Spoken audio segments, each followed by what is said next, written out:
पढ़ेंगे क्लास 6 का भूगोल विषय का अध्याय 6। इसमें चल रहा था भाग 1 में हम लोग पढ़ लिए थे कि ग्लोब और नक्शा क्या है।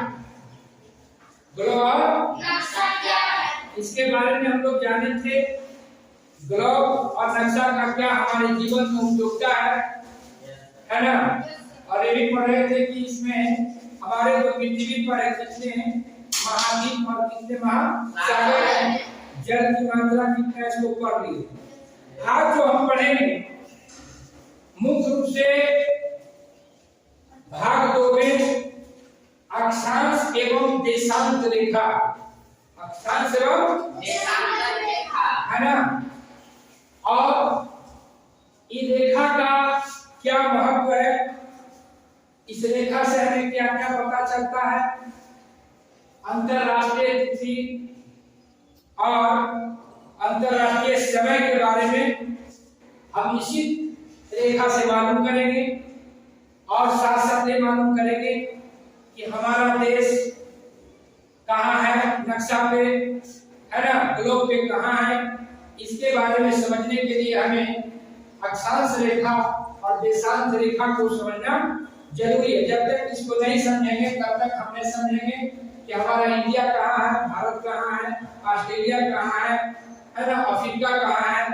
तो इसको पढ़ने से पहले आप सबसे पहले जो चित्र बनाया गया है एक देखिए, अक्षांश रेखा और देशांत रेखा को आप लोग चित्र बना लिए। अब इसको समझने के पहले हम आपको एक कहानी सुना रहे हैं। महेश का उस समय कहानी आपने दादा से सुने थे भाग 1 में कि धरती और आकाश दोनों आपस में मिला हुआ है। उसी ढंग से महेश का एक सवाल है कि आपको जब मैच गुवाहाटी में होता है तो वहां बजता है 8:30 और मुंबई में बजता है 9:30। सिडनी में जब मैच होता है ऑस्ट्रेलिया के सिडनी में तो वहां बजता है 10 और पटना में बजता है सुबह के 5, है ना। और उधर गुजरात में बजता है, आपको सूरज उगता है वहां ईटानगर में, तो इधर जो है भुज में क्या हो जाता है भोर हो रहा। ईटानगर में क्या होता है सूरज दिखाई दे देता है और गुजरात में भोरे रहता है। तो उसका कहना था कि ऐसे कैसे होता कि वहां सूरज उग गया यहाँ भोर है, वहां 9 बज रहा है 9:30 तो वहां 8:30, यहाँ बज रहा है 10 सिडनी में तो यहाँ सुबह का पटना में भोर। तो कहा कि इसको समझना है तो 2 रेखा के बारे में समझना। पृथ्वी पर जो रेखा है 2 तरह की रेखा है, काल्पनिक रेखा, एक जो है अक्षांश रेखा, एक जो है देशांत रेखा, है ना। एक है लैटिट्यूड, एक है लैटिट्यूड, है ना। उसके बारे में हमको जानना है, तब इसका आपको सही सही पता चलेगा कि वहां क्यों 8:30 बजा और यहाँ क्यों 9:30 बजा। अब देखिए इसको समझिए आप। ये पृथ्वी है ना, हमारे पृथ्वी है, गोल है, ऊपर हो गया उत्तर, नीचे हो गया दक्षिण, इधर हो गया पूर्व, इधर हो गया पश्चिम। अब देखिए आप लोग तारबूज देखें, तारबूज को हम अगर बीच 2 भाग में काट दें तो तरबूज के मान लिया पृथ्वी और साइन एक बना बटे तो जब 2 को काटेंगे 2 भाग हो जाएगा ना। तो एक जो कट दिया उसको बोलेंगे अर्ध को, क्या बोलेंगे आधा को, है ना। जैसे इसको काट देंगे 2 भाग हो जाए, उत्तर इधर और दक्षिण। अब इसको समझ लीजिए कैसे उत्तर है कैसे दक्षिण है, कब रेखा कैसे है। अब देखिए एक तो आपका है क्या, पृथ्वी क्या है, पृथ्वी है ना। पृथ्वी क्या है, तो गोल भी कहता है, चपटा भी कहता है, अंडा कहता है ना। अब देखिए पृथ्वी के बीचों बीच एक रेखा क्या है, एक काल्पनिक रेखा, इसको बोलते हैं भूमध्य रेखा। चाहे विषुवत रेखा भी बोलते हैं, चाहे 0 डिग्री इक्वेटर बोलते हैं। अब इसका 23.5 डिग्री ऊपर 23.5 डिग्री नीचे, तो 23.5 डिग्री जब ऊपर जाइएगा एक रेखा है उसको बोलते हैं कर्क रेखा, और 23.5 डिग्री जो नीचे है इसको बोलते हैं मकर रेखा। अब देखिए भूमध्य रेखा का समानांतर है दोनों, समानांतर चला है ना।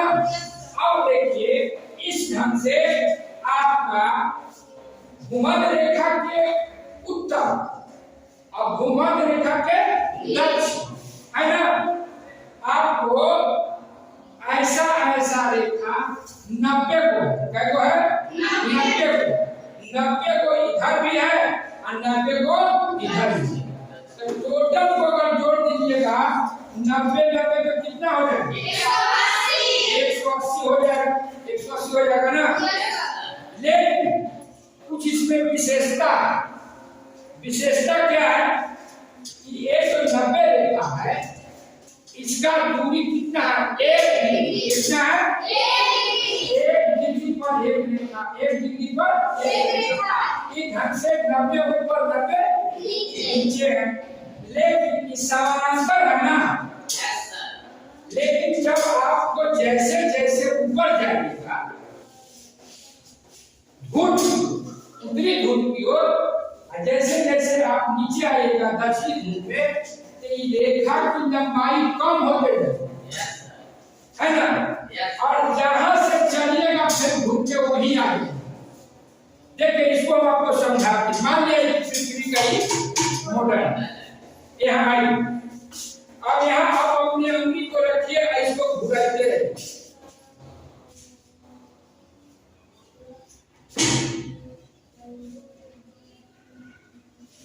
यही पहुंच गए ना, जहां से आप चले चाहे पहुंच गए, आप आइए घुराइए।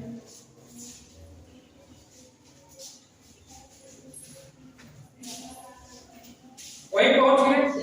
देखिए आप जहां से चले घूमते घूमते वही पहुंचे। आप देखिए मान लिया जाए कि पृथ्वी का भूमध्य रेखा, यहाँ से हम चले ऐसे चले, फिर इससे ऊपर गए ऐसे चले आए। अच्छा देखिए ऊपर जैसे जैसे हम जा रहे हैं तो इस रेखा का लंबाई कम होते जा रहा है कि नहीं होते जा रहा है? कम हो रहा है ना। क्यों?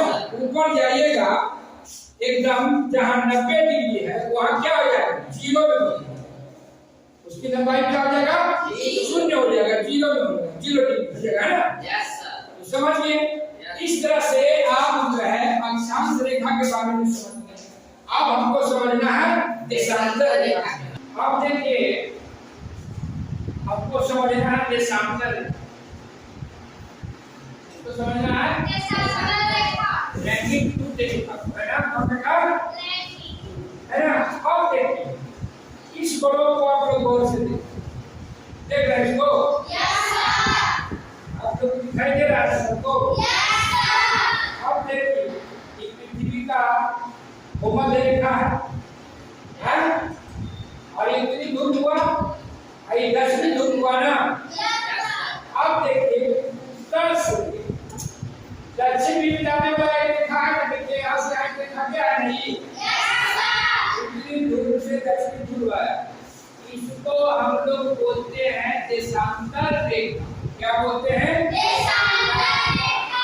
अब देखिए ये जो है 180 पर है, बीट कितना का होता है 360 का होता है, बीट कितना का होता है 360। अब इसको भी हम लोग का दो भाग में, इसको है ना, इसको 180 मारते हैं, कितना 180, इसको 180 कर दी। अब देखिए इधर इसका इधर पूरा इधर फिर एक रेखा खींचाएगा जो उत्तरी ध्रुव से दक्षिणी ध्रुव, उत्तरी ध्रुव से दक्षिणी ध्रुव 180 है, 180 इधर, कितना 180 इधर है ना, 180 इधर, तो कितना हो जाएगा 360, कितना हो जाएगा 360।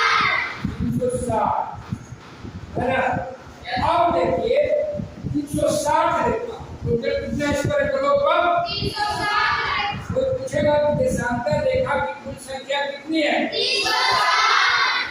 अच्छा, अब बोलेगा आप इस जो है मध्य रेखा के मध्यांक रेखा इसको बोलते हैं, जो बीचों बीच है। तो मध्य रेखा पूरा कितना? 180। और पश्चिम कितना? 180। पूरा 180 और पश्चिम 360। अब देखिए यहाँ से चला तो देखिएगा कि इसका दूरी ऊपर जाते जाते क्या होता है? कम होते जा रहा है ना? अब देखिए यहाँ से चला, यहाँ आया तो इसको कम हो गया, फिर ऐसे चला यहाँ से जब चला तो क्या होगा? यहाँ आके क्या होता है? 0 पर आ जाता है। देखिए चला, कब हो गया दूरी? कब हो गया दूरी? कब दे गया दूरी? ये समानांतर रेखा नहीं होता, जबकि ये जो होता अक्षांश रेखा क्या था? समानांतर रेखा था ना? मध्य रेखा का समानांतर रेखा, ये समानांतर रेखा नहीं दे सकता है ना? अब देखिए इसका सबसे ज्यादा दूरी कहाँ होगा? देखिए आपको पता है ना सबसे ज्यादा दूरी कहाँ है? यहाँ पे है। मध्य रेखा पर कितना इसका दूरी ज्यादा? 1 लाइन है ना? ये जो आप देख रहे हैं 180 को खींचा हुआ है, आपको 1 लाइन यहाँ से आगे दूरी एक करते से कितना? 111 कितना है? 111 किलोमीटर। कितना है? 111 किलोमीटर। लेकिन यहाँ भूमध्य रेखा पर इसका जो है कि दूरी ज्यादा हो जाता है। भूमध्य रेखा पर कोई पूछेगा उसकी दूरी कितना है? लिख दीजिए 111.3 किलोमीटर है ना? समझिए। अब बताइएगा, अब इस चीज को हमको समझना है। महेश का जो सवाल था ना, महेश का सवाल था ना, वहाँ जो है आपको गुवाहाटी में 8:30 और मुंबई में 9:30, आपको सिडनी में 10 और पटना में सुबह के 5 बजे है ना? वहाँ ईटानगर में क्या? अरुणाचल प्रदेश में सूरज उगता है तब घुस के वहाँ सूरज रहना। इसका जवाब जो है इसीलिए है महेश का जवाब है ना? जो सवाल था इसी रेखा में, देशांतर रेखा में। इसको तनी गौर से समझिए। क्या समझे कि देशांतर रेखा क्या है? भूत की ओर जैसे जैसे जाता है तो क्या होगा? कमते जाता है, ऊपर जाकर इसकी दूरी क्या हो जाती है? समानांतर रेखा नहीं है ना? और सबसे पूछेगा देशांतर रेखा की सबसे ज्यादा दूरी कहाँ होता है? तो भूमध्य रेखा पर है ना? 111.3 किलोमीटर है। अब समझिए कि इसको जो एक लाइन जो देख रहे हैं, जो यहाँ से 180 वाला है, 180 डिग्री का लाइन देख रहे हैं ना? यहाँ जब बनाइएगा कोण तो आपको 180 डिग्री का कोण बनेगा जी। तो साफ कहे ना बीच 180 में बनेगा।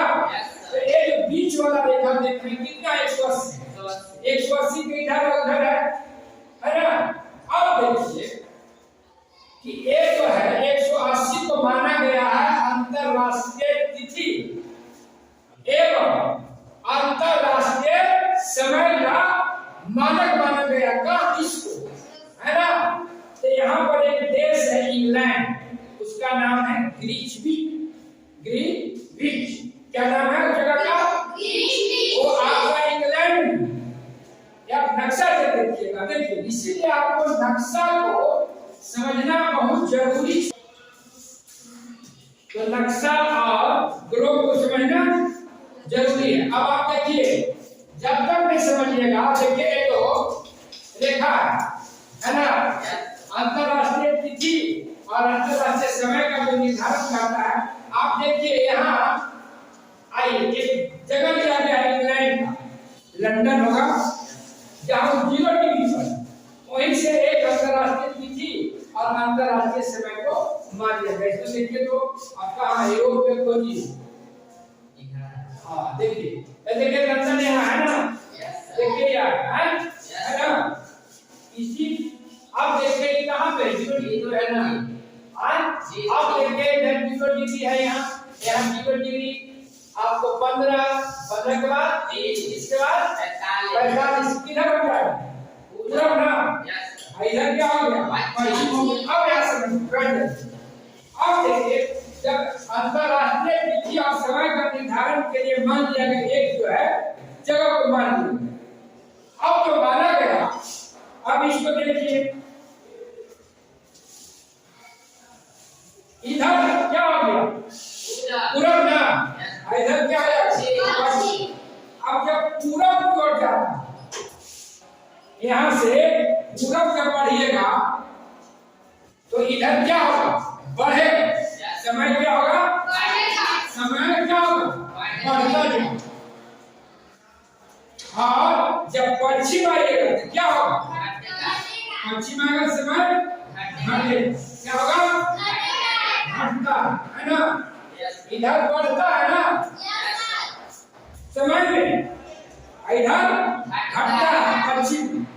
अब देखिए कि आपका ये पृथ्वी जो है ग्रह 360 का है ना एक बार जब आपका पृथ्वी पश्चिम से पूरब घूमता था तो कितना समय लगाता था 24 मतलब 24 घंटा में आपका पृथ्वी एक बार अपने अक्ष पे पूरा घूम है ना अब जो है उसको घूमने में कितना लगा 24 घंटा कितना लगा 24 घंटा है ना पूरा घूमने में 360 घूमने में कितना लगा 24 घंटा लगा ना 1 घंटा में कितना घूमेगा आगे दीजिए 1 घंटा में कितना चले 360 भागे 24 दीजिए 15 है ना मतलब 1 घंटा में कितना डिग्री घूम लेगा 1 घंटा में कितना डिग्री घूमा 15 डिग्री है ना 15 डिग्री। आपको अब इसको जो है घंटा इसको मिनट में निकालिए समझिए पूरब जाने पर बढ़ता है और पश्चिम आने पर समय लेकिन तिथि में जस्ट उल्टा हो जाता है तिथि में क्या होता है इधर जब आता है तिथि जब पश्चिम में आइएगा तो क्या होगा एक दिन बढ़ जाता पश्चिम आने पर एक दिन पूरब जाने पर एक दिन है ना एक में महेश का सवाल का जवाब मिल गया ना ये समय और तिथि का निर्धारण हम किस रेखा से करते हैं इस रेखा से आप जब ऊपर के क्लास में जाइएगा तो आप इस क्लास से पढ़ना है आपका क्लास मिलना है। आप थोड़ा सा इसको समझ लीजिए ताकि अधिक गर्मी कहाँ पड़ता है अधिक ठंडा कहाँ पड़ता है देखिए भूमध्य रेखा हो गया भूमध्य रेखा से आप ऊपर जाइए है ना देखिए इसको बोलते हैं उष्णकटिबंध उष्णकटिबंध मतलब सबसे ज्यादा गर्मी फिर आगे बढ़िए 23.5 डिग्री आपको उष्ण समशीतोष्ण कटिबंध उष्ण समशीतोष्ण कटिबंध अब फिर आओ आगे बढ़िए उत्तरी शीत कटिबंध मतलब पूर्व की ओर जाइएगा तो ठंडा हो गया और भूमध्य रेखा पर अधिक गर्मी है ना इसलिए वहाँ सूर्य की रेखा क्षैतिज पड़ती है ना यदि पड़ती है तो आपको देखिए भूमध्य रेखा के बाद कर्क रेखा है ना और इधर नीचे कर्क रेखा वहाँ क्या होता है गर्मी ज्यादा पड़ता है फिर आप उत्तरी गोलार्ध में आइएगा यहाँ से आप बढ़िएगा तो आपको उष्ण कटिबंध है ना उत्तरी दक्षिणी फिर दक्षिणी शीत कटिबंध और फिर दक्षिणी इस ढंग से आप समझिए ग्लोब को आप इसका एक मॉडल अपने घर से भी बना के लाइएगा ठीक ना तब आपको बेस से समझ में आएगा ठीक आप अपने घर से